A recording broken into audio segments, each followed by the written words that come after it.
Globalization. Another very popular topic in IELTS is globalization. You're very likely to have it in writing task number 2. So let's polish our vocabulary on this topic. The first important words are developing countries and developed countries.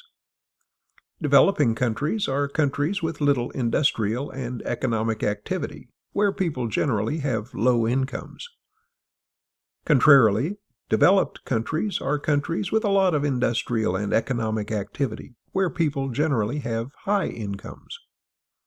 There's also another good term, emerging economy or emerging market economy, which means a nation's economy progressing toward becoming developed and advanced. Example: though it once reigned alongside the United States as a world superpower, Russia is not classified as a developed country as of 2015. Now, let's talk about the term global and some combinations with it. Global village, global economy, global trade. Global village. The idea that we became a single community due to affordable and effective transportation, mass media, and electronic communications. Example: people are afraid that the evolution of a global village will raise conflicts between cultures. Global economy refers to economy of the world comprising economies of different countries closely interrelated. By the way, interrelated is another very good word to use when speaking about global economy and globalization. Example: thanks to global economy, a shirt is now likely to cost roughly the same amount of money in New York as in New Delhi.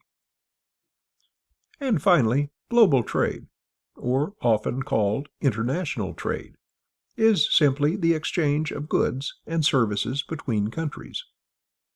Example: global trade not only results in increased efficiency, but also allows countries to participate in global economy, encouraging the opportunity of foreign investments.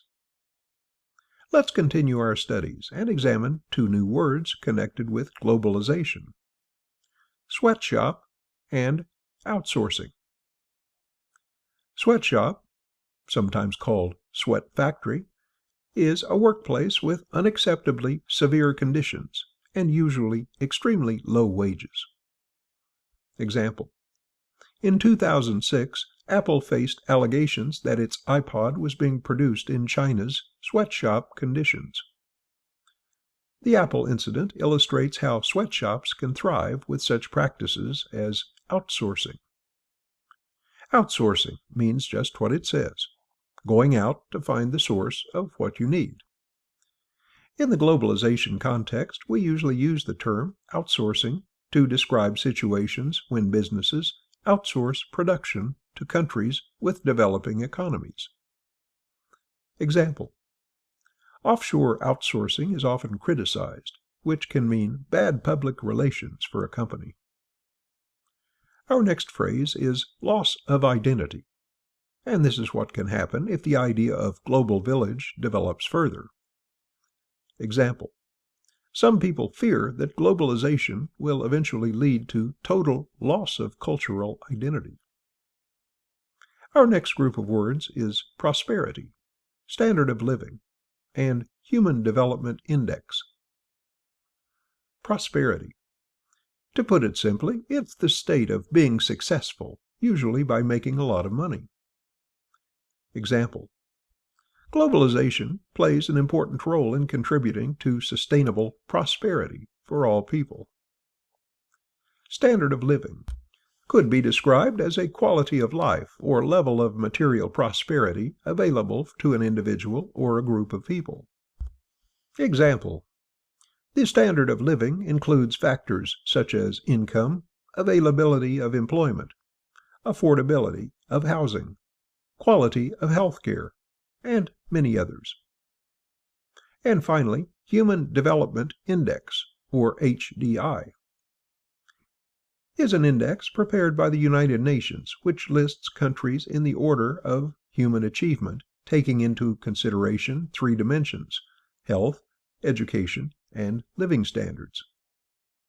Example: Human Development Index also shows that countries with lots of income do not always spend money in ways that create high life expectancies or education levels. All these new words are very important when you want to talk or write about globalization. Well, let's move on. Our next term is consumerism. It's the belief that it is good for people and society to spend a lot of money on goods and services. Here's an example to illustrate real-life usage of the term. Although consumerism can take many forms, it generally refers to very high levels of excessive consumption. Now, we move on to another pair of words which students often confuse: immigration and immigration. The differences between these words are subtle, but important for precise writing and speaking. To immigrate means to settle in a foreign country. It suggests permanent relocation and applies to people. To immigrate means leave one's country in order to settle in another. It also applies only to people. Example: It's noteworthy that during the boom years, when Ireland had close to full employment, not many people chose to immigrate. Every member of the Jewish religion is eligible to immigrate to Israel. And two more terms. Cultural convergence is a tendency for cultures to blend and become more alike. Cultural divergence describes things that make separations of cultures. The English language is a prime example of cultural convergence on a global scale. Now, that's it for the word pairs.